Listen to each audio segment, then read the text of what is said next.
శుభకార్యాలకు పూజార్ల కోసం వెతుకుతున్నారా? ఇక నుండి అవసరం లేదు. పూజారీస్.com లో అతి తక్కువ ధరలకే పూజార్లను ముందే బుక్ చేసుకోండి. వెంటనే కాల్ చేయండి. అంతర్గృహే కృష్ణమవేక్ష్య చోరం బధ్వా కవాటం జననీగతైకా ఉలూఖలేదామ నిబద్ధమేనం తత్రాపి దృష్ట్వా స్థిమితా బభూవ. భాగవత కథాసుధలోకి వస్తున్నాం. కృష్ణుడు చేస్తున్నటువంటి అతిమానుషమైన చర్యలు, ఆయన యొక్క లీలా విభూతిని చూసి గోపాలకులంతా చాలా ఆశ్చర్యపోయారు. ఈ గోవర్ధనోద్ధరణ లీల పరమాద్భుతమైన లీలగా భావించారు వాళ్ళు. బృందావనంలో అందరూ సమావేశమయ్యారు. ఒకరోజు సమావేశమై పెద్దవాళ్ళంతా తమలో తాము ఇట్లా చర్చించుకున్నారు. ఈ నందుడి కుమారుడు, ఈ పిల్లవాడు పుట్టిన దగ్గర నుంచి అద్భుతాలే. అసలు కళ్ళు కూడా తెరవల. రోజుల పసికందుగా ఉన్నప్పుడు ఒక మహారాక్షసి పూతనని వధించాడు. అంత పెద్ద పూతన అట శరీరంతో పడిపోతే దాని మీద పడుకుని దొర్లుతున్నాడు తప్పిస్తే పిల్లాడు ఏడ్చింది లేదు, భయపడింది లేదు. అక్కడి నుంచి మొదలుపెట్టి ఒక బండి దగ్గరకు వస్తే బండిని తన్నేశాడు, తృణావర్తుణ్ణి సంహరించాడు, ఇంకా ఎంతమందో పేర్లు. చాలాసార్లు గోపాలుని రక్షిస్తూనే ఉన్నాడు. కాళీమర్దన లీల హేళగా చేశాడు. గోవర్ధనోద్ధరణ లీల ఇంకా అసలు చెప్పనే వద్దు, పరమాద్భుతమైన లీల. కేవలం చూడబోతే పిల్లాడు చిన్న పిల్లవాడు. ఇంత చిన్నవాడు ఏనుగు తొండంతో పద్మాన్ని లాగినంత తేలికగా పద్మాన్ని పట్టుకుని లేపుతుంది. ఏనుగులు ఏం చేస్తాయంటే చెరువులో కనపడతాయి పద్మాన్ని, ఎంతసేపు పేకలించేస్తాయి, అవి అక్కడ ఉండనివ్వవు, దాన్ని ఇట్లా పైకి లేపి పెడతాయి. అంత తేలికగా ఇంత పెద్ద మహాపర్వతాన్ని ఎంత బాగా లేపాడు. ఎట్లా లేపాడు? ఆ లేపిన వాడు రాత్రింబవళ్ళు 7 రోజుల పాటు కదలక మెదలక నిలబడి దాన్ని చేతి మీదే ఎట్లా నిలిపాడు. అదంతా తలుచుకున్న కొద్దీ ఆశ్చర్యంగా ఉంది. ఏమిటి ఈ లీల, ఈ మాయ ఏమిటి? ఇన్ని రకాల పనులు ఒక్క పిల్లవాడు, చిన్నవాడు, చిలిపివాడు, కొంటెవాడు, అల్లరివాడు, దొంగవాడు, ఈ ఇన్ని వాడులతో పాటు మహాద్భుతమైనటువంటి లీలలవాడుగా కూడా ఈ పిల్లవాడు గోచరిస్తున్నాడు. ఎంత అల్లరి చేసేవాడు, అంత అల్లరిలోనూ ఎప్పుడూ నిరంతరము శిష్టరక్షణ కార్యక్రమాన్ని చేస్తూనే ఉన్నాడు. ఏ దశలోనూ ఏ రాక్షసులు, ఏ గంధర్వులు, యక్షులు ఎవ్వరూ గోకులం వైపు కన్నెత్తి చూడనివ్వకుండా చేశాడు. ఓ పాము నోట్లోకి వెళ్ళిన పిల్లల్ని రక్షించటం ఏమిటి? ఆశ్చర్యకరంగా లేదు అని వాళ్ళల్లో వాళ్ళే ఈ జరిగిన ఒక్కొక్క రాక్షస సంహారాన్ని, ఆయన చేసిన ఒక్కొక్క లీలని మనసా పదే పదే స్మరించుకుంటూ ఇది గుర్తుందా అది గుర్తుందా అని ఎన్నిటినో స్మరించుకుని ఆశ్చర్యపోతూ ఉన్నారు. అందులో కొంతమంది ఏమని అడిగారంటే, నందా, ఈ పిల్లవాడు చేస్తున్న మానవాతీతమైన పనులు చూస్తుంటే ఇతను నీ పుత్రుడేనా, లేకపోతే ఎవరైనా మహాత్ముడు నీ పుత్రుడి రూపంలో నీ ఇంట వెలిసాడా అని అనుమానం వస్తోంది. ఇలాంటి మహితాత్ముడు అంటే ఇంత గొప్పవాడు, ఇలాంటి పనులు చేయగలిగేవాడు మానవుడిగా పుట్టాలనుకుంటే ఒకవేళ ఏ చక్రవర్తి వంశంలోనో ఏ మహర్షి సంతానంగానో పుడతారని విన్నాం ఇదివరకు. ఎందుకంటే ఇంతకుముందు రామావతార గాథ విన్నాం. ఈ రామావతార గాథ ఆయన ఏం చేశాడు? చక్రవర్తి సంతానంగా పుట్టాడు. సీతాదేవి జనక రాజర్షికి దొరికింది. విశేషంగా లేవు పుట్టుకలు. మరి అంత విశేషమైన జన్మ ఎత్తాల్సింది పోయి ఈయన అడవుల్లో నివసిస్తూ గోపాలనం చేస్తూ జీవించేటువంటి మన బోటి సామాన్యుల మధ్య పుట్టాలని ఎందుకు సంకల్పించాడో నాకు తెలియటం లేదు. ఇదేమిటి ఈ విశేషం, ఇలా ఎందుకు జరిగి ఉంటుంది అని నందుడిని అడిగారు. అప్పుడు నందుడు ఏం చెప్పాడంటే, గర్గాచార్యుల వారు శ్రీకృష్ణుడి గురించి ఏం చెప్పాడో ఆ మాటలు చెప్పారు. ఈ పిల్లాడు విపరీతమైన కార్యాలు చేస్తాడని, నీకు చాలా పేరు తెస్తాడని చెప్పాడు. అదే ఇది అయి ఉంటుంది. ఇతను సాక్షాత్ భగవంతుడు అవ్వడానికి చాలా అవకాశాలు ఉన్నాయి. ఇంద్రుడు అంతటి వాడిని తిరగొట్టగలిగాడంటే భగవంతుడు కాకపోతే ఎట్లా జరుగుతాయి ఇవి? అంతేగాని ఇతను నా సంతానం కాదేమో, ఎక్కడి నుంచి అయినా వచ్చాడేమో అని నందుడు అనుమానపడలా. తన పిల్లవాడే, తనవాడేవాడు. ఆ పిల్లాడు తన సొంతం, కాకపోతే భగవంతుడు అవుతారు. ఎందుకంటే గర్గాచార్యుల వారు కూడా చెప్పాడు, విశేషమైన కార్యాలు చేస్తారని, మానవాతీతమైన కార్యాలు చేస్తాడు, పిల్లాడు చాలా పేరు వస్తుందని చెప్పాడు. కాబట్టి అదే అయి ఉంటుంది. ఆయన ఇక్కడ పుట్టదలుచుకుని మన ఇంట్లో పుట్టాడు అనుకున్నాడు. సరే, అయితే ఇలా రోజులు జరుగుతున్నాయి. వీళ్ళందరికీ ఇతని పట్ల ప్రేమ ఆపేక్షతో పాటు భక్తిభావం పెచ్చు పెరగటం మొదలుపెట్టిందనమాట గోకులంలో ఉన్న వాళ్ళకి.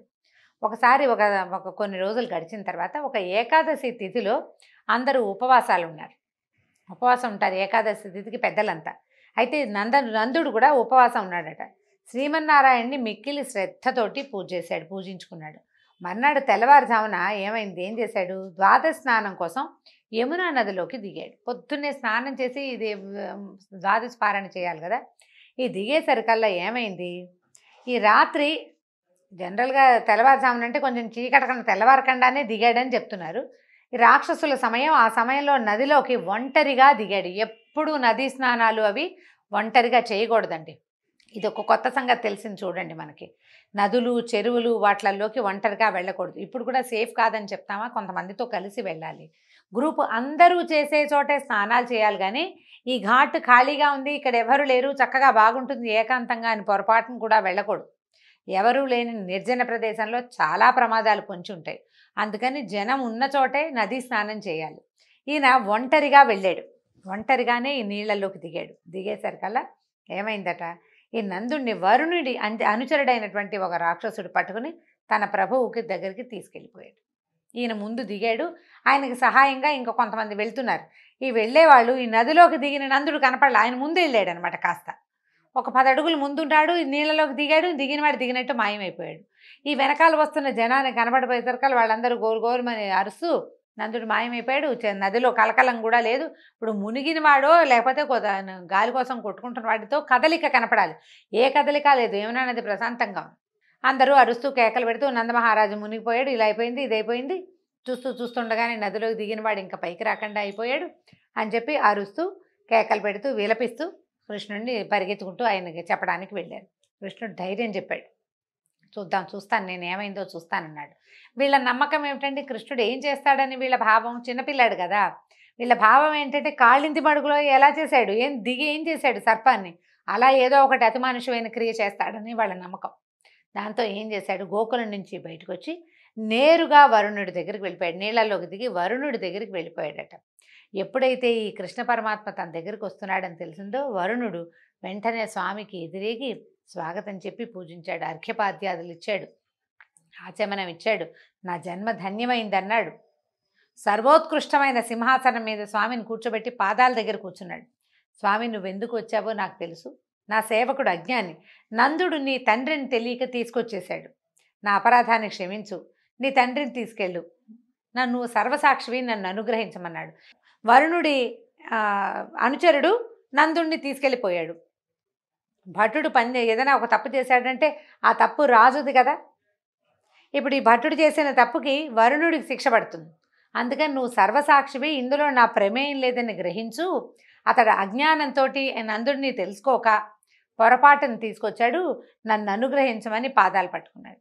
అప్పుడు సరే, నందుడికి బోల్డంతా గౌరవ మర్యాదలు జరిగినాయి. వరుణుడి దగ్గర తీసుకెళ్ళినా ఆయన ఏమి బంధించల, వాళ్ళు గౌరవించారు ఇతోధికంగా. ఈ కృష్ణ పరమాత్మ కూడా వచ్చాక కృష్ణుడి పాదాల దగ్గర వరుణుడు కూర్చోవటము, అతను పూజించటము, ప్రార్థించడము అన్నీ తన కళ్ళతోటి స్వయంగా నందమహారాజు చూస్తూ ఉన్నాడు.